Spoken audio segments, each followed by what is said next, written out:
Welcome back everyone. So বন্ধুরা গত পর্বে আমরা এই সেটিংস এর আন্ডারে 3 নম্বর এই রিডিং অপশনটা দেখেছিলাম।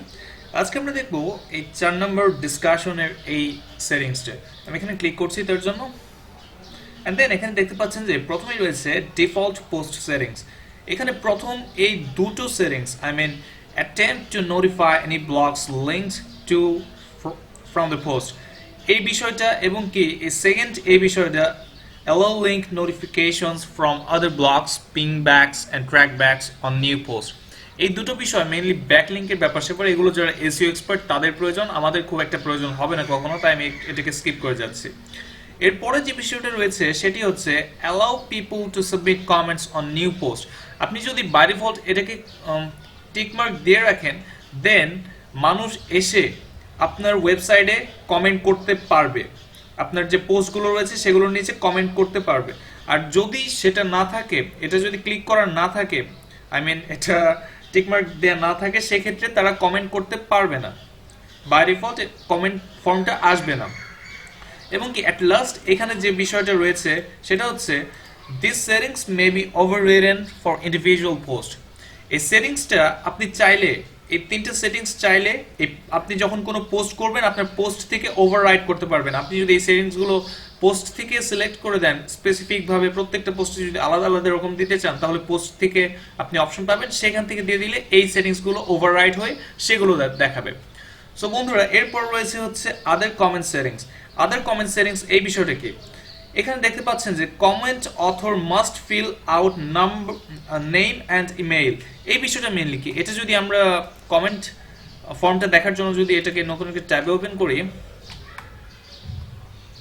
দেন আমি এখান থেকে ব্লগে যাই অ্যান্ড এরপর একটা পোস্ট ওপেন করি এরপর একটু স্ক্রল করে যদি নিচে আসি এখানে আপনার কমেন্ট ফর্মে দেখতে পাচ্ছেন যে একটা কমেন্ট করার জন্য আপনার মন্তব্যটা লেখার জন্য একটা ফিল্ড রয়েছে এরপর রয়েছে নেম লেখার জন্য এরপর রয়েছে ইমেইল লেখার জন্য এন্ড দেন ওয়েবসাইটটা দেওয়ার জন্য এরপর আপনার নাম এগুলো সেভ করে রাখবে কিনা সেটার জন্য আর অ্যাট লাস্ট কমেন্ট সাবমিট করার জন্য একটা বাটন রয়েছে এখানে যে দুটো জিনিস দেখতে পাচ্ছেন comment author must fill out name and email এই বিষয়টা হচ্ছে কমেন্ট যারা করবে তাদেরকে অবশ্যই নেম এবং কি ইমেইলটাকে ফিল করতে হবে নেম এবং কি ইমেইলটাকে দিতে হবে অন্যথায় তারা কমেন্ট করতে পারবে না দেখতে পাচ্ছেন যে এই নেমের এই পাশে রাইট সাইডে ওপরে একটা স্টার রয়েছে এবং কি ইমেইলের ওপরেও একটা স্টার রয়েছে এর মানে হচ্ছে এগুলো রিকোয়ার্ড এগুলো দিতে হবে অন্যথায় তার কমেন্টটা নেবে না এরপর রয়েছে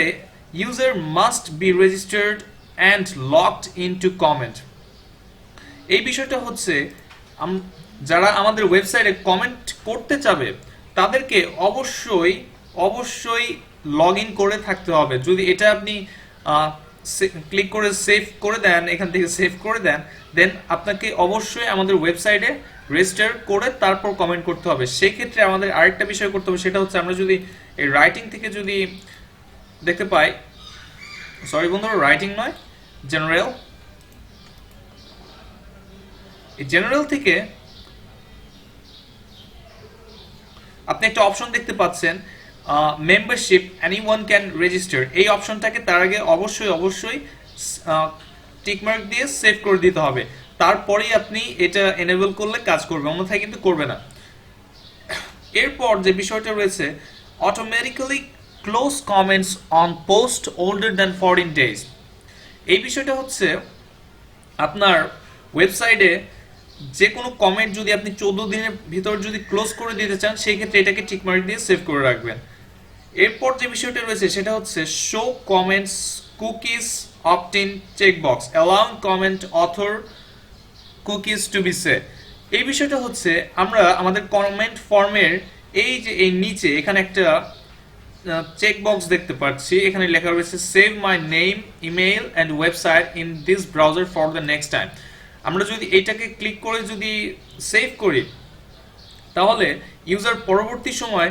যখন আসবে আমাদের ওয়েবসাইটে তখন তার কমেন্ট করার জন্য এরকম একটা অপশন পাবে ডিরেক্টলি আর নেম আর ইমেইলটা দিতে হবে না এই অপশনটা তারা পেয়ে যাবে সরি বন্ধুরা বন্ধুরা আমরা অবশ্যই এটাকে আমরা এটাকে টিকমার্ক দিয়ে সেভ করে রাখবো অন্যথায় কিন্তু এই ফিল্ডটা আসবে না আমি যদি এটাকে যদি সেভ, এই টিক মার্কটা যদি উঠিয়ে দিয়ে যদি এখন সেভে ক্লিক করি, এরপর যদি ওয়েবসাইটে গিয়ে যদি রিলোড দেই, আপনারা বন্ধুরা দেখতে পাচ্ছেন যে এটা কিন্তু আসছে না, এটা চলে গিয়েছে। বাট আমরা এটা চাই, সেহেতু আমি এটাকে টিক মার্ক দিয়ে সেভ করে দিচ্ছি।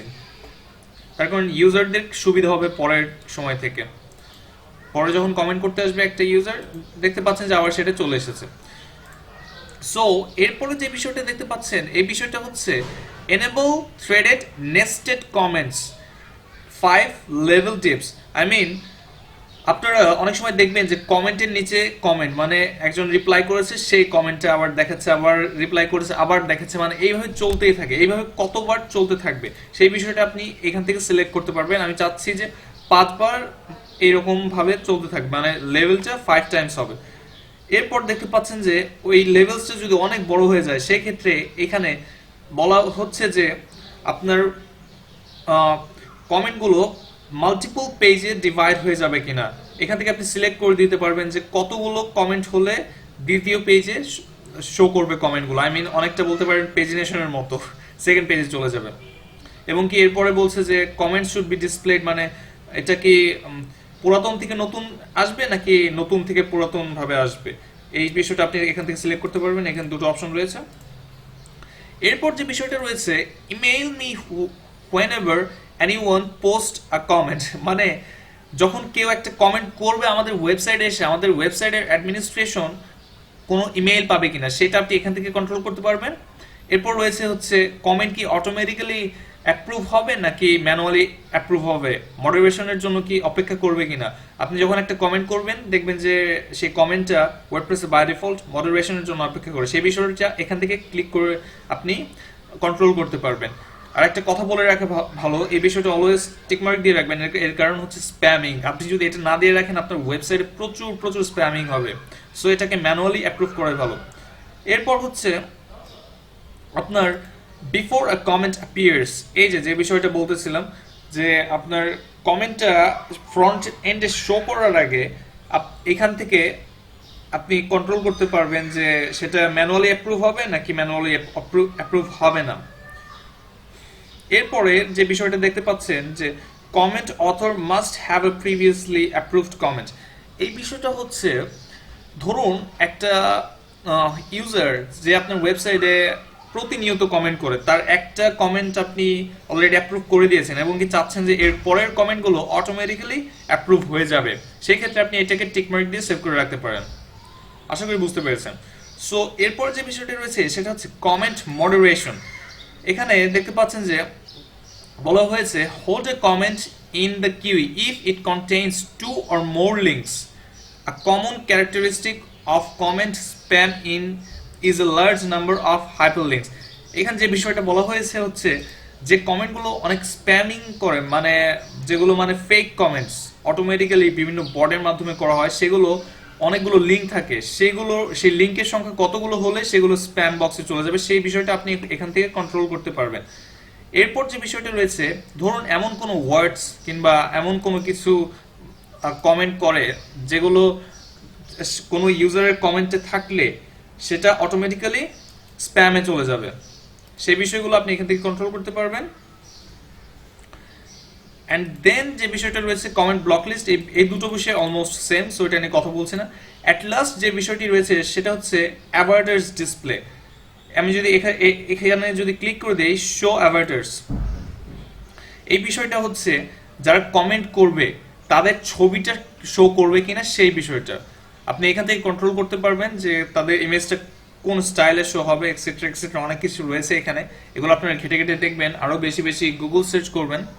সো বন্ধুরা, অ্যাট লাস্ট যে বিষয়টা করতে হবে, যে কোনো একটা কিছু চেঞ্জ করার আগে অবশ্যই আপনাকে সেভ চেঞ্জেসে ক্লিক করতে হবে। আমি সেভ চেঞ্জেসে ক্লিক করে দিচ্ছি, অন্যথায় কিন্তু সেভ হবে না। সো আশা করি বুঝতে পেরেছেন, অনেক কথা বললাম, যদি কোনো ভুল ভ্রান্তি হয়ে থাকে ক্ষমাসুলভ দৃষ্টিতে দেখবেন। আর হ্যাঁ, অবশ্যই আমাদের চ্যানেলটাকে সাবস্ক্রাইব করে রাখবেন। ইনশাল্লাহ আসছি নতুন ভিডিও নিয়ে পরবর্তী পর্বে। সবাই ভালো থাকবেন, আল্লাহ হাফেজ।